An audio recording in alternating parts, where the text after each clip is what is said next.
Aku pernah bekerja di ward wanita sebagai seorang jururawat beberapa tahun lalu di sebuah hospital swasta di Lembah Klang. Ianya adalah sebuah hospital yang besar dengan segala kemudahan yang agak baik dan sering dikunjungi oleh orang-orang berkemampuan bagi mendapatkan khidmat dan rawatan. Namun hospital ini juga tidak terlepas dari kisah misteri dan aneh. Ada sahaja kisah pelik dari rakan-rakan sekerjaku ketika aku bertugas di situ dahulu. Aku juga mempunyai kisah pelikku sendiri sewaktu bekerja di situ.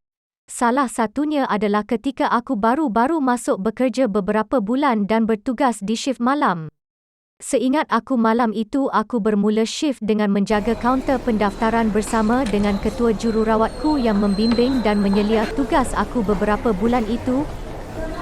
Dalam pukul 2 pagi, kami menerima kedatangan seorang pesakit yang mengalami sesak nafas. Jadi aku dan ketua jururawat aku pun membawa pesakit dengan menggunakan kerusi roda. Kami dibantu oleh seorang staf hospital yang menolak kerusi roda itu ke bahagian bilik ward wanita untuk sampai ke bilik ward yang disediakan untuk pesakit itu. Kami perlu melintasi beberapa bilik ward yang berisi pesakit dan ada juga kosong. Semasa aku melintasi salah satu bilik yang sedang dalam proses senggaraan, aku perasan dari luar aku terdengar seperti bunyi televisyen yang sedang menyala tanpa siaran datang dari bilik itu. Sepertinya ada seseorang di dalam ward itu. Entahlah, mungkin juga ada orang yang bertugas pada waktu ini untuk menyediakan ward itu pada pagi esok, bisik hatiku. Jadi aku membiarkan sahaja dan lalu menuju ke bilik ward di sebelahnya.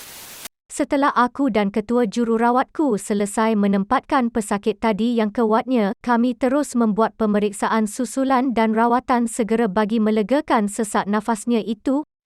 Sewaktu ketuaku sedang menuliskan laporan untuk pesakit tadi, aku keluar dari bilik pesakit itu untuk melihat dari jauh bilik ward yang sedang diselenggara tadi. Tiba-tiba suara televisyen dari bilik ward itu berbunyi lebih kuat pula dari tadinya. Oleh kerana risaukan ianya akan mengganggu pesakit lain, aku pun segera pergi ke arah bilik itu untuk melihat apa yang berlaku di dalamnya. Mujur pintu bilik itu tidak berkunci. Aku lihat suasana bilik itu amat gelap sekali. Lalu aku pun mencari suis lampu bilik itu. Aku cuba menyalakan suis lampu di dinding beberapa kali, tapi lampu bilik itu tetap tidak menyala.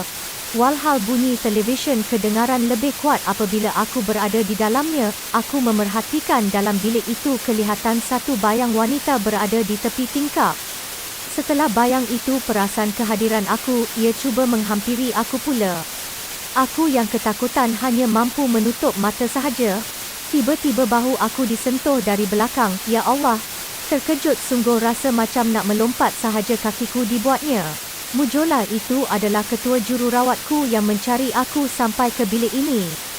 Dia pun membukakan lampu bilik. Aku lihat bayang wanita tadi sudah pun tiada di tempat tadi. Ketuaku kemudiannya menurunkan suara televisyen itu seperti asal. Aku berasa pelik juga mengapa dia tidak mematikan sahaja televisyen itu. Setelah mematikan lampu, ketuaku menyuruh aku keluar dahulu dan tunggu di luar bilik. Dari luar bilik aku terdengar suara ketuaku sepertinya sedang bercakap seorang diri di dalam bilik itu.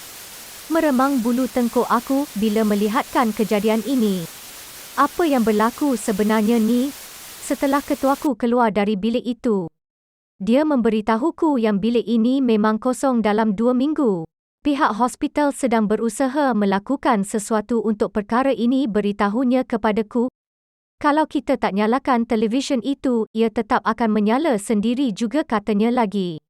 Jadi buat masa ini, tiada perkara lain yang boleh kita buat. Selepas beberapa ketika, kelihatan sikap ketuaku seperti tidak selesa juga berbicara tentang hal ini.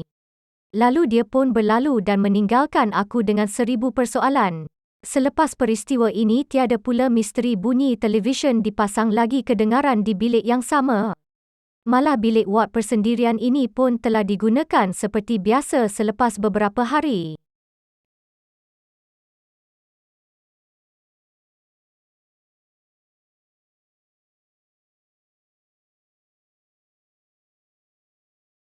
Kalau aku ceritakan kisah ini, mesti ada yang kata aku sengaja mereka-reka cerita, kerana aku ini orang yang suka bergurau dan berseloroh orangnya dengan rakan-rakanku.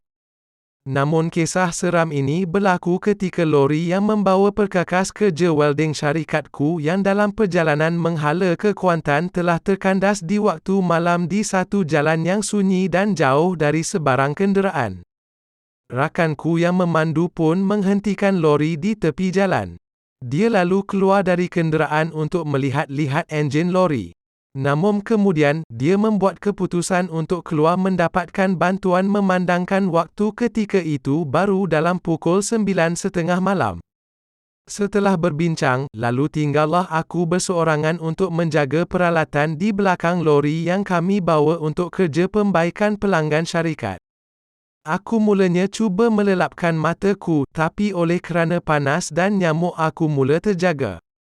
Dalam kesunyian malam dengan disinari lampu jalan yang berjarak-jarak itu, aku ternampak satu lembaga yang kurus kering hampir rangka tanpa baju dan berseluar pendek yang koyak rabak mengelilingi loriku dalam satu jarak tertentu. Aku lihat makhluk itu seolah-olah suka bergerak menuju ke arahku, macam ada sesuatu sempadan yang menghalangnya di antara dia dan loriku. Selepas hanya mampu mengelilingi lori tersebut, makhluk itu akan berundur ke belakang dan bertenggik di atas batu penanda jalan yang tak jauh dari situ. Sepanjang malam makhluk itu akan mengulangi aktiviti yang sama dengan cuba menghampiri lori tersebut, lepas tu berundur ke belakang dan kemudiannya bertenggik di atas batu semula beberapa kali. Aku pada waktu itu berasa amat takut sekali dan aku cuba mengatasinya dengan membaca ayat-ayat suci Al-Quran yang aku ingat. Dalam ketakutan itu, kemudiannya aku tertidur pula tanpa diduga, sebelum akhirnya aku dikejutkan oleh rakanku pada waktu yang hampir menjelang subuh dengan membawa satu lori penunda kenderaan. Lori kami kemudiannya dibawa oleh lori penunda itu ke bengkel yang berhampiran. Aku cuba ceritakan pengalaman seramku itu. Tapi rakanku hanya membalasnya dengan ketawa sahaja.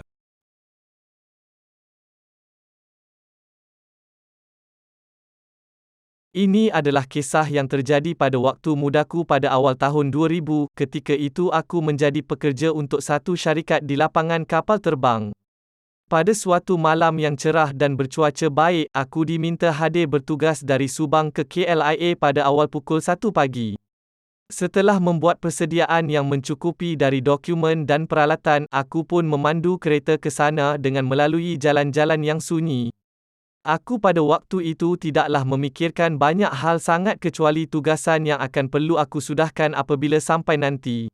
Jadi sambil memandu aku hanya menikmati pemandangan jalan yang agak sunyi melalui kebun-kebun kelapa sawit dan bekas-bekas lombong di sepanjang perjalanan. Dengan berbekal rokok di mulut dan ditemani radio, aku pun meneruskan perjalananku. Setelah hampir 30 minit aku memandu, sampailah keretaku di satu kawasan tasik bekas lombong, di mana ternampak seperti ada satu lembaga hitam yang amat besar duduk bersila dan terapung di atas tasik itu. Bayangkan punggungnya sahaja dah hampir penuh atas tasik yang besar lebih kurang 3 buah padang bola sepak tu. Apa yang menyeramkan lagi, mata merah lembaga hitam itu seolah-olah merenung ke arah keretaku yang satu-satunya bergerak di jalan pada ketika itu. Berderau darah aku dibuatnya, namun aku teruskan pemanduanku dengan cuba buat tak tahu sahaja. Pada waktu ini aku teringatkan nasihat dari abang-abang senior sebelum ni agar cuba bertenang jika berdepan dengan perkara seumpama ini. Aku pun terus memandu laju ke hadapan hingga meninggalkan tasik itu di belakang. Aku sempat melihat melalui cermin pandang belakang yang lembaga itu masih merenung ke arah kereta aku dan kemudian berpaling ke tempat lain. Mujurlah ia tidak berbuat apa-apa dan aku selamat sampai ke destinasiku. Kisah ini berlaku di sebuah kilang pada shift malam yang terletak di kawasan perindustrian di Selangor. Aku pada waktu itu bekerja sebagai seorang pembantu penyelia. Pada malam itu, aku bekerja seperti biasa untuk memastikan operasi dan pengeluaran untuk shift aku pada malam itu berjalan lancar. Lebih kurang pada pukul 2 pagi, aku dan supervisor aku dikejutkan dengan suara seseorang menjerit meminta tolong dengan kuat dan mendayu. Dalam 3 kali juga jeritannya meminta tolong. Suara itu didengari oleh semua petugas juga di bangunan yang sama. Supervisor aku telah meminta semua mesin dihentikan dengan selamat dengan menggunakan alat perhubungan walkie-talkie. Dia kemudiannya meminta semua petugas supaya berhimpun di tempat berkumpul yang telah disediakan, yang memang dikhususkan untuk acara kecemasan seperti ini. Selepas semua petugas berhimpun, supervisor aku pun membuat roll call beberapa kali. Setiap kiraan yang dijerit dari pekerja didengari dengan berhati-hati. Namun begitu, tiada sesiapa didapati tertinggal ataupun hilang. Bilangan petugas dari rekod kehadiran di pejabat dan pondok pengawal adalah sama. Sementara itu, aku meminta pengawal keselamatan dan bahagian safety yang bertugas pada malam tersebut untuk menjalankan pemeriksaan di semua bahagian mesin dan stesen yang berhampiran dengan suara jeritan itu. Setelah hampir 1 jam pemeriksaan dilakukan, kami tidak menemui apa-apa yang ganjil. Tak pastilah suara apa itu yang kami dengar pada malam itu. Sudah pastinya peristiwa ini menjadi bualan di kalangan pekerja pada esok paginya.